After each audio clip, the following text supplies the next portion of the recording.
안녕하세요. 책 읽어주는 초록 아지매입니다. 약 먹으면 안 된다. 마지막 제 15장 약물 장기 투여에서 자연요법으로 약물 장기 투여 지옥. 말에게 먹일 만큼 많은 약. 고통은 약의 금단 정상. 100만 명의 우울증 환자가 믿기로 요즘의 약물 장기 투여는 이미 정상적인 행위가 아니다. 예를 들면 일본 전국의 100만 명이 넘는 우울증 환자의 경우 그 중 절반은 증상이 재발하여 4명 중 1명은 치료에 2년 이상이나 걸린다고 한다. 환자는 신경정신과 의사로부터 다양한 약을 처방받아 그야말로 약에 찌들고 있다. 어떤 사람은 잠이 잘 오지 않는다고 상담만 했는데도 7가지 향정신약을 창구에서 받았다. 이런 약물 장기 투여 지옥은 시작된다. 우울증 환자 주부 A씨는 근처 신경정신과 클리닉에서 항우울제를 처방받았다. 그러나 증상은 개선되지 않았다. 의사는 항우울제의 종류를 늘렸다. 그와 동시에 부작용을 억제하는 약의 종류도 늘었다. 항불안약, 수면약 등 그 총량은 하루에 14정에서 16정으로 많을 때는 19정으로 되었다. 의사에게 항우울제 때문에 몸 상태가 좋지 않다고 호소하면 아 그래요? 그럼 약을 더 드릴게요. 라는 대답이 돌아왔다. 그러는 중 병원 약국에서 A씨는 갑자기 지갑이 없어 하며 소란을 피우더니 졸도하고 말았다. A씨가 의사에게 전혀 기억이 나지 않아요 라고 말하자 그럼 약을 하나 더 드릴 테니 드셔보세요 라는 말을 들었다. 고통은 약물의 금단 정상. 환자는 항우울제를 끊으면 잠깐 우울 증상이 심해진다. 향정신약의 약물 중독에 빠진 것이다. 환자를 괴롭히는 증상은 약물의 금단 증상이다. 그런데도 의사는 증상이 좋아지지 않네요 라며 항우울제의 종류와 양을 더 늘린다. 이것이 전국 신경정신과 의사의 기본 진료 방침이다. 배경에는 제약회사가 만든 악명 높은 가이드라인이 존재하는 것은 말할 것도 없다. 투약 처방이 증상을 악화시키고 양을 더 늘린다. 정말이지 병원과 제약회사에는 좋은 돈벌이 시스템이다. 남성 B씨는 하루 19정이나 되는 약을 먹고 있던 중 어느 날 갑자기 의식을 잃고 졸도하여 머리를 세게 부딪혀 크게 다쳤다.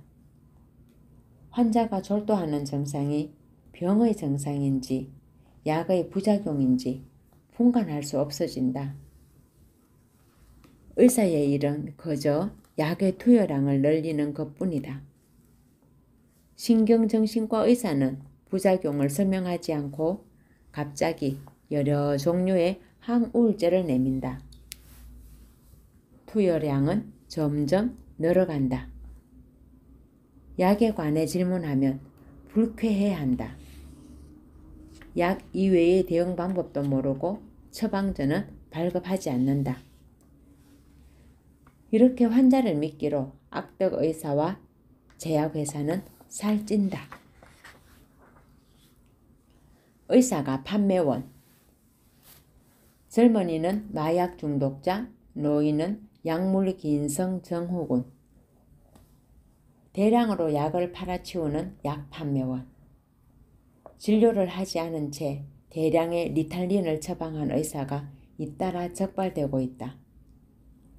종업원에게 거짓 진료 기록 카드를 쓰게 하여 대량의 약물 중독 환자에게 처방한 혐의다. 의사라기보다 약 판매원에 가깝다. 리탈린은 우울병 치료약이지만 화학구조는 각성제와 비슷하다.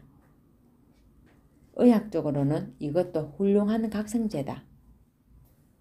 본래 병을 고쳐야 하는 의사가 환자를 의도적으로 약물 중독으로 만드는 믿기 어려운 실태가 밝혀졌다.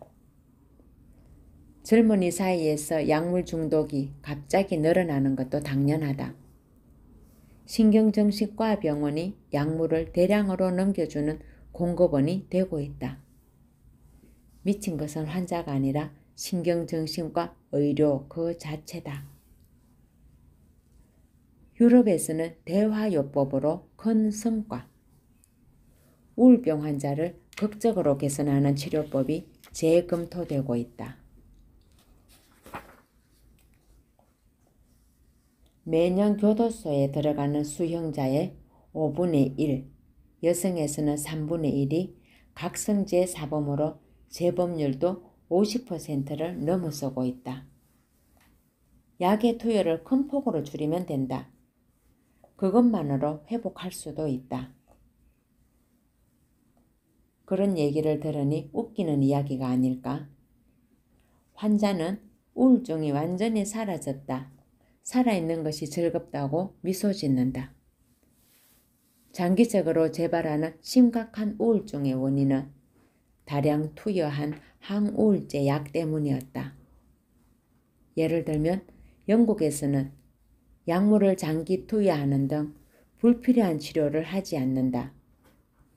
약물요법에서 심리요법으로 전환하고 있다. 상담원과 환자가 인지행동요법이라는 일종의 대화요법으로 치료한다. 환자의 고민과 고통을 철저히 귀 기울여 듣는다. 그것이 놀라운 효과를 거두고 있다. 이불 위에 벌레가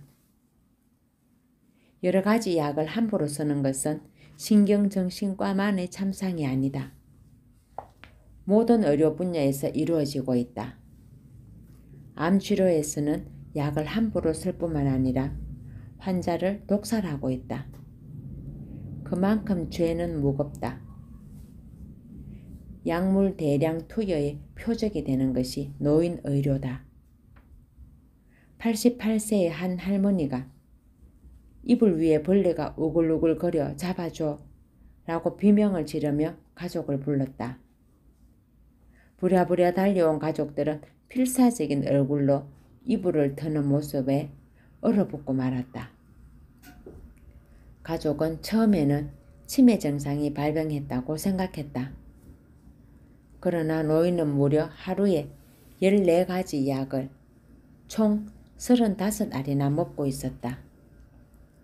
많은 양의 약이 마침내 환각 증상으로 나타난 것이다. 가족은 설마 약의 부작용이라고는 꿈에도 생각지 못했다. 그러나 이 정도로 약을 먹었는데도 죽지 않은 만큼 아직 살 길은 있다. 늘어나는 약물 기인성, 노년 증후군. 지금 고령자 의료 현장에서 약물 장기 투여 때문에 이상 증상이 발생하여 큰 문제가 되고 있다. 약물 기인성 노년 증후군이라는 병명까지 붙여져 있다니 두렵다. 이 약은 약 때문에 환각, 휘청거림, 넘어짐, 건망증 등의 치매 같은 증상이 나타난다. 게다가 목마름, 가슴 통증, 요실금, 변비, 위, 트림 등은 고령자에게 자주 볼 수 있는 증상이라서 지금까지 약이 원인이라고는 생각지 못했다. 단지 나이 탓이라고 넘겨왔다. 고령자 전문 앙케이트 조사에서는 최근 1년 사이에 부작용을 일으킨 고령자를 진료했는가 라는 질문에 있다 71.5%, 없다 28.5%라는 결과가 나왔다. 70% 이상이 약물기인성 노년증후군의 환자를 진찰하고 있다고 답변했다. 약의 5가지 해악. 제약회사가 꾸민 죽음으로의 단계.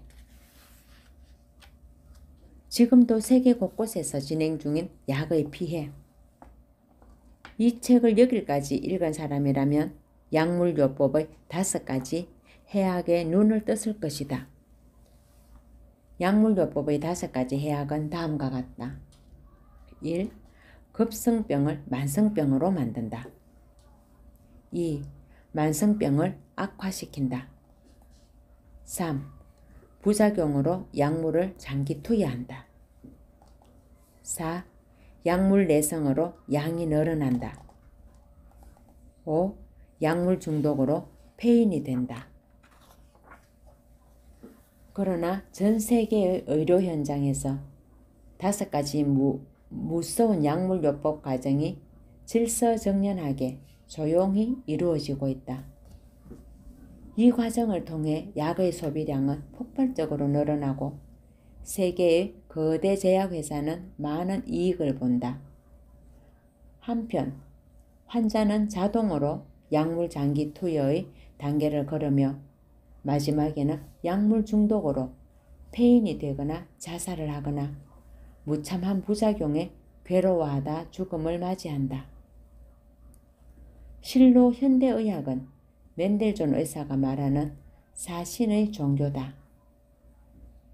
나는 항암제로 살해당하다 라는 책에서 현대 암치료 지옥을 계속 고발하고 있다. 암으로 사망한 환자의 80%는 항암제, 방사선, 수술이라는 3대 요법의 강한 부작용으로 학살되고 있다는 것을 알고 깜짝 놀랐다. 매년 암 사망자 34만 명 중 약 75%로 추정되는 27만 명의 암 환자가 암치료 현장에서 학살당하고 있다. 실로 의료 현장에서 이루어지는 대량 학살이다. 암치료의 희생자는 태평양 전쟁의 5배. 전쟁 후 약 60년 사이에 이렇게 암치료라는 이름으로 학살된 사람의 수를 세다가 말문이 막혀버렸다. 가볍게 1,500만 명을 넘는 게 아닌가. 태평양 전쟁에서 희생된 300만 명의 5배 이상이 전쟁 후 암전쟁으로 말없이 희생되었다. 이들은 하얀 침대 위에서 맹독의 항암제를 복용하고 해로운 방사선을 쐬거나 위험한 수술을 하다 결국 학살당했다. 특히 백해무익의 맹독 항암제를 병원에서는 예외 없이 투여한다. 암전쟁의 희생자가 태평양 전쟁 전사자의 5배나 되지만 누구 하나 이 놀라운 사실을 생각지도 못한다. 정말 완벽한 정보 통제다. 지구상에 올바른 교육과 보도는 존재하지 않는다. 그저 이 책처럼 작은 정보에 신랄 같은 정보로만 진실을 전할 뿐이다. 세뇌에 의한 약신앙, 의사신앙, 병원신앙. 일본에서는 약을 먹으면 안 된다고 말하면 대부분의 사람이 눈을 동그랗게 뜨며 부르짖는다. 뭐라고? 그럼 병이 안 낫잖아. 사람들은 약이 병을 고친다고 굳게 믿고 있다. 약신앙, 의사신앙, 병원신앙. 일본인의 이들 신앙에 관한 뿌리는 깊다. 인간은 정보의 동물이므로 정보를 믿는다. 그러나 정보는 어떻게든 조작할 수 있다. 사회의 2대 정보원은 교육과 미디어다. 세계 규모의 제약회사는 이 2가지를 교묘하게 지배하고 있기 때문에 대중에게 진짜 정보는 영원히 전달되지 않는다. 속 시원하게 말하면 세계는 군사, 석유, 금융의 3대 거대 회사의 보이지 않는 손이 지배하고 있으며 그들에게 이익이 되지 않는 것은 일절 교육이나 대중매체에서는 반영하지 않는 구조가 확립되어 있다. 그들은 암묵의 양해 아래 주의 깊게 일을 처리한다. 따라서 항암제의 특성 등을 이야기하는 것은 의학교육과 미디어에게 금기 중에 금기다. 암과 병원. 암 치료를 위해 병원에 가면 안 된다. 의사가 약 1000명을 살해하고 있다. 한 의사가 암 환자들 앞에서 이렇게 고백했다. 35년간 내과 의사로서 300여 명의 암 환자를 수술하고 500여 명의 암 환자에게 항암제를 투여해 왔습니다. 분명히 말하겠습니다. 이들 중 생존한 사람은 아무도 없습니다. 그의 얼굴에는 고뇌의 빛이 감돌았다. 회장에는 침묵이 흘렀다. 그는 메스도 항암제도 버리고 대체요법에 여생을 바칠 것을 결의했다. 그러나 거기에 이르기까지 희생자 수가 너무나 많았다. 그의 고백을 통해 의사 한 사람당 평균 1000명 정도의 암 환자를 살해하고 있다는 것을 알 수 있다. 이렇게 지적하면 암 전문의는 몸을 떨며 분노할 것이다. 항암제 주사기 하나에 700만 엔. 그러나 당신들에게 분노할 권리가 있을까? 오카야마 대학 의학부에 따르면 사망한 암 환자의 80%는 암이 아니라 암 치료의 부작용으로 사망했다고 한다. 후생노동성의 항암제 책임자인 사무관이 나와 한 인터뷰에서 항암제가 암을 고치지 못하는 것은 상식이라고 대연히 대답했다. 후생노동성 보험국의 의료과장이 항암제는 아무리 사용해도 듣지 않는다고 공언한다. 그리고 병을 치료하지도 못하는 약에 보험 적용을 해서는 안 된다고 내부 고발을 한다. 의사 271명에게 자기 자신에게 항암제를 투여할 것인가 라고 앙케이트를 하자 270명이 단호히 거부했다. 그런데도 그들은 암 환자에게는 태연히 항암제를 투여한다. 치료 효과가 없는 걸 알면서도 말이다. 그 이유는 항암제 10cc 주사기 하나당 이익이 700만 엔이기 때문이다. 거대 제약회사의 큰 웃음소리가 들려온다. 암 환자들의 모임인 이전미회의 경고. 암으로 병원에 가는 것은 지옥행 고속열차를 타는 것과 같아요. 나고야 이즈미의 회장인 나카야마 다케시 씨는 50대 중반에 스킬서성 위암이 걸려 수술로 위를 전부 잘라냈다. 주치의는 나을 확률이 3만 명의 한 사람이라고 말했다. 즉 제로에 가깝다. 또 6개월이라는 남은 생애까지 선고받았다. 그러나 천성이 지길 싫어하는 나카야마 씨는 단 것을 딱 끊었다. 회사 경영도 그만두었다. 암의 질소냐라는 생각으로 현미를 잘 씹어먹었다. 그러자 신기하게도 상태가 좋아졌고 6개월이 지나도 죽지 않았다. 1년, 2년, 결국 5년이 흘렀다. 위 검사를 한 의사가 소리 질렀다. 암이 사라진 것이다. 나카야마 씨는 지기 싫어하는 기질과 현미식으로 3만 명의 한 사람만 살아난다고 하는 절망적인 악성암으로부터 살아서 돌아왔다. 마음, 음식, 운동 개선으로 생존율 95%. 나카야마 씨는 어느 암 환자 모임에 나가 소스라치게 놀랐다. 모두 침울하게 암과 투병하는 괴로움을 토로하고 있었다. 그런 장례식 같은 분위기에 조바심을 내며 나카야마 씨는 책상을 치며 벌떡 일어섰다. 나를 보세요. 아나운서 이스미 씨와 같은 스킬세성 위암에서 살아서 돌아왔어요. 당신들의 소극적인 마음이 암을 기쁘게 하고 있어요. 라고 말문을 열었다. 그는 암 환자를 마음으로 돌보는 것이 중요하다는 걸 절실히 느끼고 환자들의 자치회인 이즈미회를 설립했다. 그로부터 19년이 지난 지금 이즈미회가 주장하는 일은 세 가지다. 암은 낫는다고 생각해라. 현미채식으로 바꿔라. 운동을 해라. 이 세 가지 약속을 지키자 10년간 약 800명 회원의 평균 생존율은 95%나 되었다. 회원의 4분의 1은 초기암이고 4분의 3은 중기와 말기암이다. 그런데도 이렇게 높은 생존율이라니 실로 놀랍다. 그들은 동년배의 건강한 사람보다 훨씬 오래 살고 있다.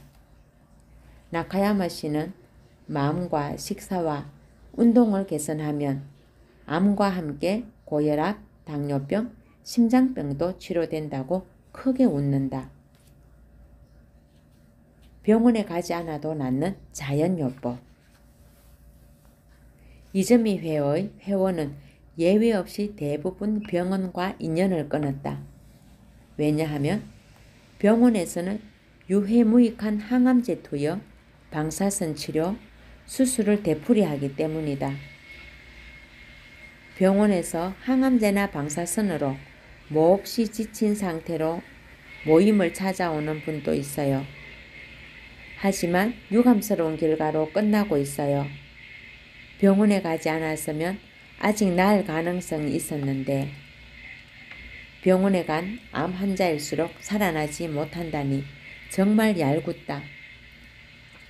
그래서 나카야마 회장은 병원의 암 치료는 지옥형 고속열차다라고 주장을 했다. 나는 열차는 급행열차인가요? 라고 물었다. 나카야마 씨는 맞습니다. 종점까지 내릴 수도 있어요. 라고 웃는다. 종점에는 관이 기다리고 있다. 특히 항암제의 약물요법은 치료 현장에서는 처참하기 짝이 없다. 나의 책 암으로 죽는다면 110번 사랑하는 사람은 살해당했다. 를 한번 읽어보길 바란다. 당신은 몸이 떨릴 정도의 큰 충격을 입을 것이다. 현대의학에서는 이미 암의 3대 요법은 유해무익의 살인요법이라고 정의한다. 미국 정부기관 OTA 리포트에서도 무효성을 딱 잘라 말하고 있다. 미국 정부 리포트는 대체요법 쪽이 암치료에 유효하다고 손들어주고 있다. 그런데도 대부분의 암 전문의조차 이 리포트의 존재를 모르고 있다. 왜냐하면 이렇게 진실을 경고하는 정보는 완전히 일본의 정부 매스컴 의학계가 은폐하여 국민은커녕 의사의 눈에서도 봉인되었기 때문이다. 그리고 함구령이 내려져 의사와 환자 대부분은 무지의 암흑에 갇혀 오늘날에 이르렀다. 깨달으면 암이 천천히 사라진다. 암이 천천히 사라져 간다는 나카야마 씨의 최신 작품이다. 부제는 재발과 전이를 막는 17가지 전략이다. 그는 이렇게 말한다. 암 체질이 암을 만들기 때문에 체질 자체를 바꾸지 않는 한 몸의 어느 부위에서 암이 나타나도 당연하다. 의사도 아닌 아마추어 암 체험자 쪽이 고명한 의학부 교수보다도 훨씬 암의 본질을 잘 파악하고 있다. 그는 거듭 타이른다. 암은 자연히 낫는 병이다. 암은 생활습관병이기 때문에 식사의 개선, 마음의 개선, 운동, 냉증 방지로 악성암, 말기암도 극복할 수 있다.